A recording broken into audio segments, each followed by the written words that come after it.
The humid Atlanta evening of October 10th, 1997, pulsed with a nervous energy that was as thick as the syrupy air itself. For Sarah Jenkins, a 17-year-old senior at Northwood High, it was more than just the annual homecoming game.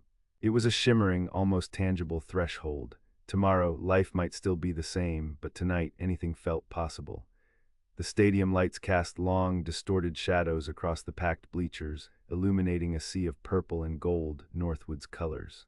The roar of the crowd, the thumping bass of the marching band, the scent of hot dogs and freshly cut grass, it was all a symphony of youth and fleeting joy. Sarah, with her cascade of sun-kissed blonde hair and eyes that sparkled with an almost too bright intensity, was tucked between her best friend Melissa and her on-again, off-again boyfriend Ethan. She wore a simple, sleeveless black dress, chosen after an hour-long debate with Melissa, and a corsage of white roses, Ethan's contribution to the evening's festivities. Ethan, all lanky limbs and an earnest smile, kept trying to steal glances, his hand brushing against hers. Sarah, though flattered, was more preoccupied with the game, with the larger-than-life spectacle unfolding on the field, and with the gnawing excitement about the dance that would follow. She dreamed of a life beyond the manicured lawns of suburban Atlanta, of journalism school in New York, of stories waiting to be told. Tonight felt like a prelude to that grand narrative. Her parents, Robert and Carol Jenkins, were in the stands a few rows back, their gazes often drifting to their only daughter. Robert, a quiet architect, allowed himself a rare, indulgent smile. Carol, a real estate agent with an unwavering optimism, simply watched, a soft pride softening the lines around her eyes. They had raised Sarah in a comfortable, loving home in Sandy Springs, a leafy, affluent suburb north of the city. Their routines were predictable, their lives interwoven with church on Sundays, family dinners, and Sarah's endless school projects. There was a sense of security, of an ordered world that felt immutable. The game ended in a narrow victory for Northwood, the crowd erupting in a joyous cacophony. Sarah and her friends spilled out onto the concrete concourse, part of a surging river of teenagers. The air was electric, charged with victory and the promise of the dance. They piled into Ethan's beat-up Ford Escort, its radio blasting a smashing pumpkin song, heading for the school gymnasium, transformed for one night into a glittering, if slightly sticky, ballroom. Inside, the DJ spun an eclectic mix of pop, R&B, and grunge.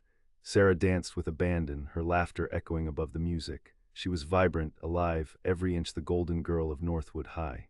Around 11:30 p.m., Sarah and Melissa decided to step outside for some fresh air. The gymnasium was stifling, and the cool night offered a momentary reprieve. They sat on a low brick wall near the parking lot, chatting about college applications and the ridiculousness of Mr. Henderson's calculus class. Ethan joined them a few minutes later, offering Sarah his jacket against the slight chill. He had spotted a group of friends leaving and wanted to know if Sarah wanted to catch a ride with them to an after-party at David's house. Sarah hesitated. She had promised her parents she'd be home by 1 a.m. It was almost midnight. "Nah, I think I should head home," Sarah said, zipping up Ethan's jacket. "Mom will kill me if I'm late." "I can drive you," Ethan offered, his hand resting lightly on her arm. "No, it's okay," Sarah replied, pulling away gently. "Melissa's mom is picking us up. She's just running late. You guys go have fun." Melissa nodded in agreement, pulling out her bulky Nokia 2190 to check for messages, though reception was spotty in the parking lot. It wasn't a true cell phone in today's sense, more of a brick for emergency calls and text messages, expensive and not commonly used for constant communication by teens. Ethan hesitated, then shrugged, giving Sarah a quick hug. "All right, don't be a stranger. See you Monday." He waved to Melissa, then jogged off to join his friends, their laughter fading into the distance. Melissa and Sarah waited and waited. The parking lot slowly emptied. The music from the gym became a distant thrum. The cool air turned genuinely cold. By 12:45 a.m., only a handful of cars remained.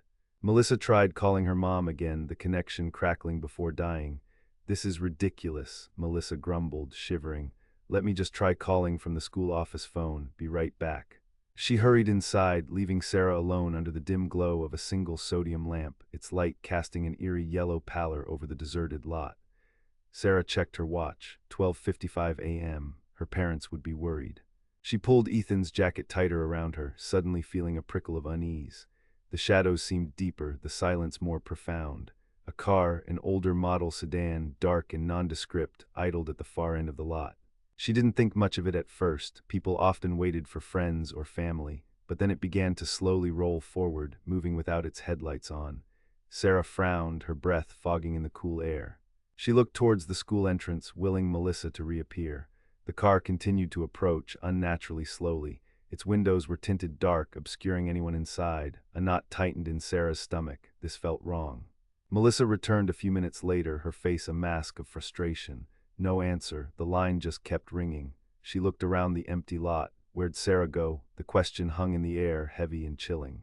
Melissa's heart gave a sudden hard thump against her ribs. Sarah was nowhere. Her corsage lay on the low brick wall, a few petals already wilting. Ethan's jacket was gone. Melissa called out Sarah's name, her voice trembling. Only the echo answered. Panic, cold and sharp, began to prickle at her. Back at the Jenkins home, Robert and Carol had been waiting up. 1 a.m. came and went, then 1:15 a.m. Carol started making calls, first to Melissa's home, then to Ethan's. Neither girl had arrived. Ethan's parents confirmed he was home, but Sarah wasn't with him. The initial worry morphed into a creeping dread. By 2 a.m., Robert was out in his car, retracing Sarah's possible route, driving slowly past Northwood High, his headlights cutting through the inky blackness. He found nothing. The first call to the Sandy Springs Police Department was met with a degree of dismissiveness. "Teenagers often run away, sir. Give it 24 hours. Robert's voice was hoarse, his patience frayed. "My daughter is not a runaway. She has never given us a moment's trouble." But the police insisted on protocol.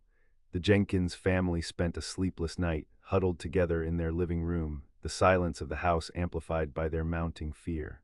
The next morning, Saturday, October 11th, dawned gray and unforgiving. The 24-hour mark passed. The police, led by Detective Reynolds, a man whose weary eyes belied a sharp mind, finally launched a formal investigation. Reynolds was a veteran of the Atlanta police force, a man who had seen too much but still held onto a sliver of hope for every case. He met the Jenkins family at their home, taking down details, his gaze missing nothing.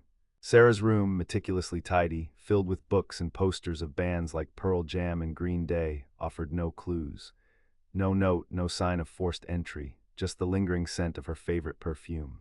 Melissa and Ethan were interviewed. Their accounts were consistent. Sarah had been waiting for Melissa. The vague detail of the dark sedan at the edge of the parking lot was noted, but without a make, model, or license plate, it was a ghost. The school parking lot yielded no significant forensic evidence, just the usual detritus of a high school event. The early days of the investigation were a blur of flyers plastered on lampposts and storefronts across Sandy Springs and neighboring communities. Local news channels, particularly WSB-TV and WXIA-TV, picked up the story, their reporters descending upon the Jenkins' quiet street. Sarah's face, smiling and optimistic, was suddenly everywhere, a poignant ghost haunting the city's airwaves. The community rallied initially. Volunteers helped search the woods and parks near Northwood High. Neighbors brought food, offering words of comfort that felt hollow in the face of the unknown. But as days turned into weeks and weeks into months, the initial fervor began to wane. The news cycle moved on, the search parties thinned. The Jenkins family was left with an unbearable void, a silence that screamed louder than any noise. Carol became withdrawn, her vibrant energy replaced by a fragile despondency.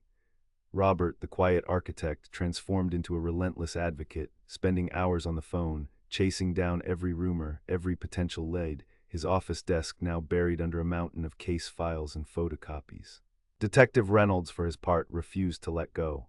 He interviewed Sarah's friends again, her teachers, even acquaintances, probing for any hidden resentments, secret boyfriends, any deviation from her seemingly perfect life. He looked into local sex offenders, examined similar disappearances in the region. Nothing connected. The car remained an anonymous shadow. No witnesses had seen anything concrete. It was as if Sarah Jenkins had simply evaporated into the humid Atlanta night. The years that followed were a testament to the corrosive power of unanswered questions. The Jenkins home, once filled with warmth and laughter, became a mausoleum of memory. Sarah's room remained untouched, a shrine. Her prom dress, chosen months before her disappearance, still hung in her closet. Her high school yearbook lay open on her desk, her friends' scrawled messages a haunting echo of a life interrupted. Robert and Carol aged prematurely, their faces etched with grief and exhaustion. Their marriage, once solid, buckled under the weight of their shared tragedy. surviving only through a desperate, unspoken pact to never give up on Sarah. Every rustle of leaves, every ringing phone, every distant siren was a false promise of news. Detective Reynolds, now older, his hair grayer, carried Sarah's case file with him metaphorically, if not literally. It was a cold case officially, but for him, it was a festering wound. He'd revisit it every few months, staring at Sarah's smiling photograph, the optimistic eyes challenging him from the laminated surface. He'd reread the interviews, search for new technologies that might unlock old evidence, but each time he came up empty. The truth was buried, and Atlanta's red clay kept its secrets well. Then came October 2004, 7 years after Sarah vanished. 7 years of birthdays missed, holidays endured, graduations uncelebrated. 7 years of a silence that had stretched into an unbearable eternity. For the Jenkins, the anniversary was always the hardest. This year they planned a quiet dinner, just the two of them, a somber ritual of remembrance, but life, in its brutal indifference, often has other plans. On October 15, 2004, a construction crew was clearing land for a new commercial development in a sparsely populated wooded area off Highway 140, near Canton, roughly 30 miles north of Sandy Springs. It was a desolate stretch of Georgia pine forest, far from any established neighborhoods, a place where people rarely ventured. A bulldozer operator, clearing a particularly dense thicket of undergrowth, noticed a patch of disturbed earth, too regular, too distinct from the natural undulations of the forest floor. Curious, he dismounted, his boots crunching on the dry leaves. He knelt, scraping away the loose soil with a gloved hand.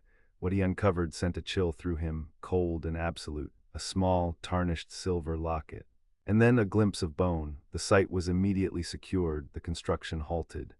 The Cherokee County Sheriff's Office was called, and they, in turn, contacted the Georgia Bureau of Investigation, GBI. The forensic team worked meticulously for days, sifting through the earth, marking every discovery.